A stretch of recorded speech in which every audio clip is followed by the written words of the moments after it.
Welcome to Poti, a port city on the Georgian Black Sea coast, and most backpackers, travellers, wouldn't even think about coming here. They usually just skip it.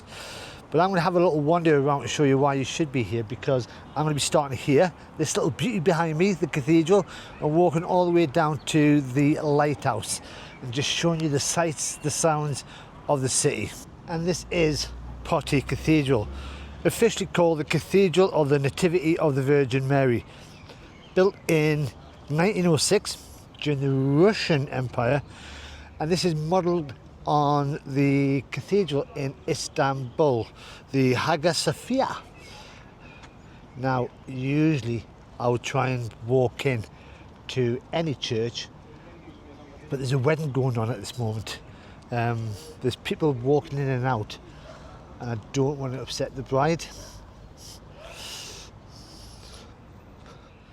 So this was designed by two Russian architects, and it can hold up to 2,000 people, and I don't think the wedding's got that many people in. Now, when the Russian forces invaded Georgia in 1923, they stripped this cathedral of its religious status and then turned it into a theatre, which sort of makes sense if you've got somewhere that's got 2,000 seats.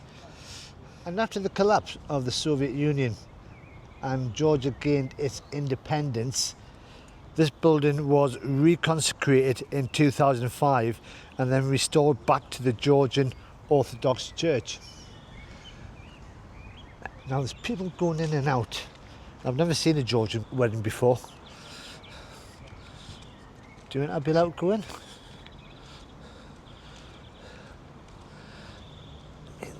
The architecture of this is amazing. Nope, not allowed in. Cathedral's behind me, but in front of me is Poti Tower, and this is Poti's oldest surviving building, which is part of the old Ottoman fortress from around the late 1500s. You got that one there, that's in the glass. Now, when you walk around the cathedral in front of you, it takes you directly into the central park. Just there. So the Ottoman Tower that we've just seen, named after the mayor in the early 1900s, Niko Nikoladze, I'm hoping I say his name right. He wanted the cathedral and the city park designed to be in the centre of the city.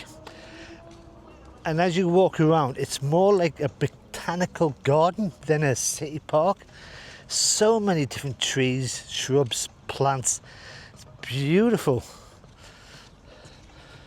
But not only did he want a cathedral and a city park at the centre, he wanted to redesign the whole city. So you got a German architect, and he wanted it planned out like the boulevards of Paris. And as you walk out of the park down here, from the cathedral, there are several boulevards going out, wide avenues surrounded by trees, architecture of that period in France, which is why it's called Little Paris. And this place is amazing. It's a decent size. Everywhere you look, there's different parts, like them seats over there. There's little park benches everywhere that you can just sit down. It's peaceful. You can just see the traffic going round the outside. But it's quiet.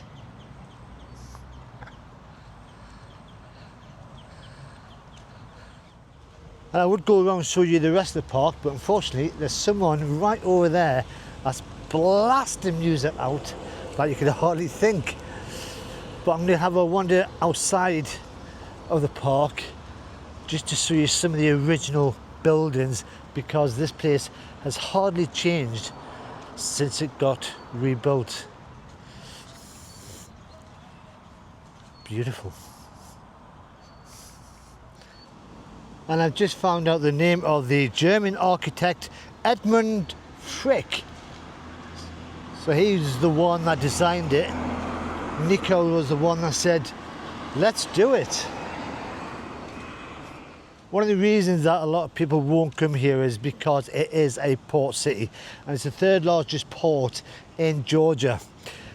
It's also the home to the Georgian Navy. Now, although Georgia is landlocked, it still has the Black Sea. And the Black Sea, even though it's an inland lake, wow, look at that. The Black Sea is actually about the size of Sweden. That shows you how big it is. When you look at the entrance to the park here, with the cathedral in the background, that's beautiful. Oh, and there's some stars. Famous Georgians, famous people that came from Poti, maybe. So the traffic comes all the way around the centre, with all the roads leading off, as I said, in a little Paris style boulevards. When you look at these buildings around, you can see they are faded and they've not been that maintained, and I guess because it hasn't really got a tourist market, they haven't got the cash to spend on it. But there's what looks like the original clock tower. You can imagine that when it was first built, that place would have been spectacular, overlooking the cathedral in the background. There wouldn't have been the fence there at the time. But as well as the old, you have got the modern being built in the centre as well. And this is the public service hall. I only know that because they say so right there. But that is pretty modern. Now it's a service hall, but it's right there in the corner. Wedding hall? I guess that's for the people that can't afford the cathedral over there.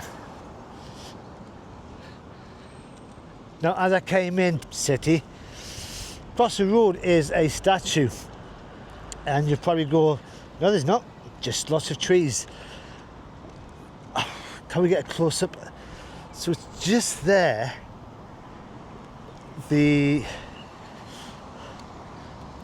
Most statues you see around the world, especially the big ones, it's got nothing around it. You can see it. They've got signs around it to see who it is. That one hasn't got anything, and it is being hidden to the point of, I don't know if it's male, female. I think that could be female. And there's nothing to say what it is, not even on Google Maps. I mean, I can get a bit closer just to show you. It's a female, definitely a female.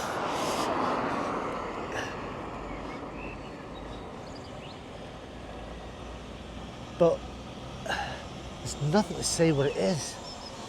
She is. Unless it's the Virgin Mary, of which the cathedral is named after.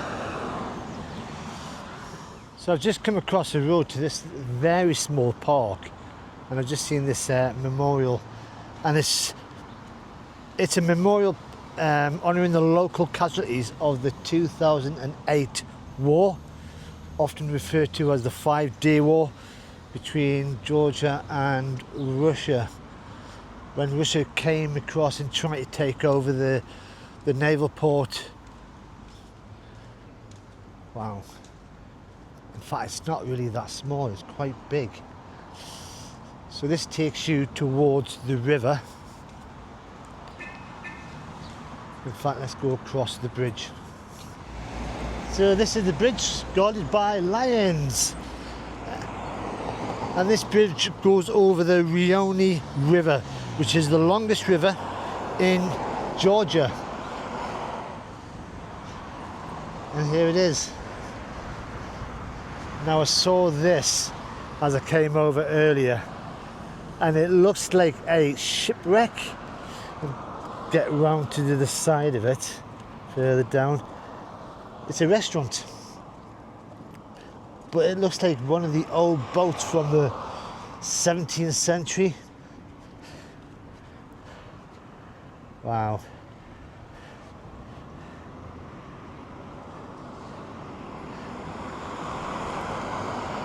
There you go, full view. Some of these buildings are outstanding,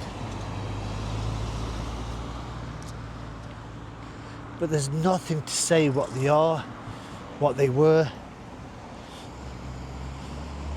But I'm now going to head towards the Black Sea, to the front, and to the lighthouse. Mind you, I've just seen this is opened, so I could get a better picture of this shipwreck. I'm not too sure if I'm allowed in or not. I'll probably get someone knocking on the window going, "What are you doing there?" That's a much better view. Wow. Now, in ancient times, this area was in the Greek colony of Phasis, and that was part of the old Colchis kingdom. And this river is where Jason and his Argonauts chased down the Golden Fleece.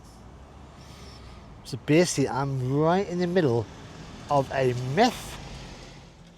Whenever I'm in a city or a town that's got an interesting football club, then I'll try and find the stadium, find out a bit more about the football club itself.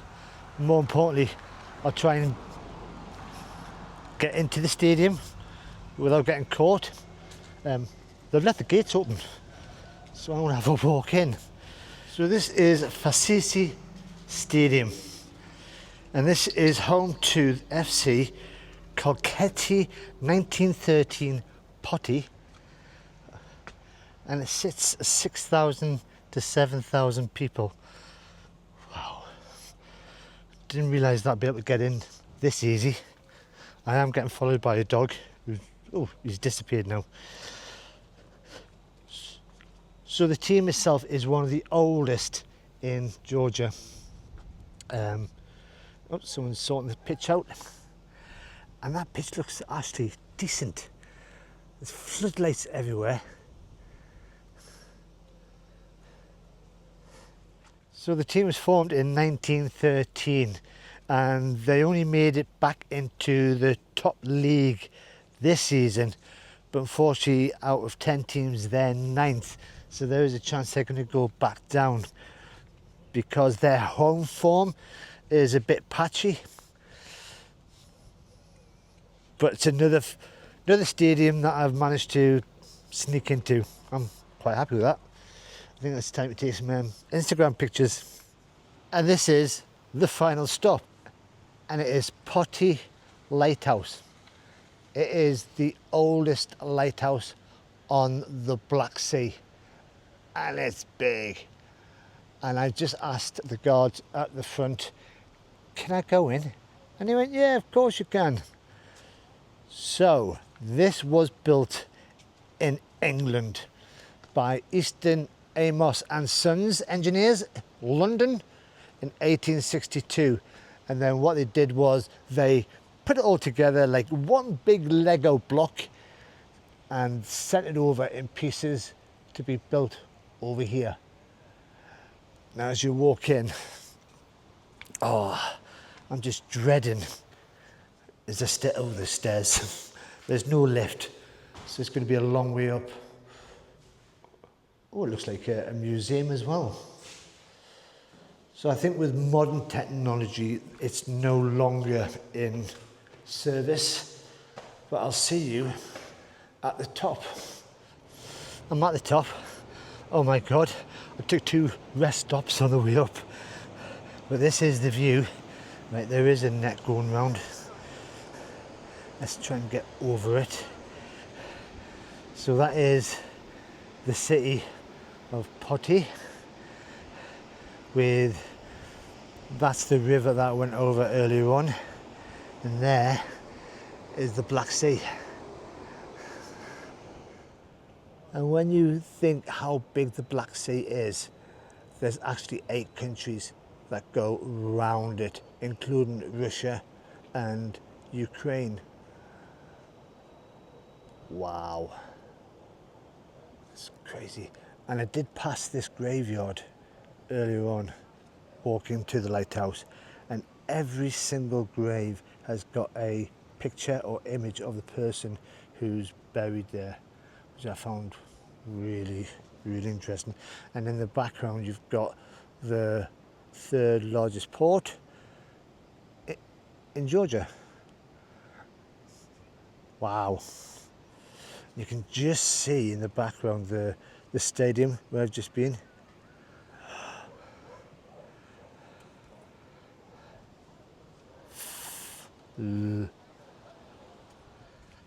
That was easier coming down than it was going up. No rests coming down. So when they ordered this in the 1860s, that would have been like the height of the Russian Empire. So to order a lighthouse from England would have been pretty dodgy, especially because the British engineers actually came back with it to build it here. So the British have been here already.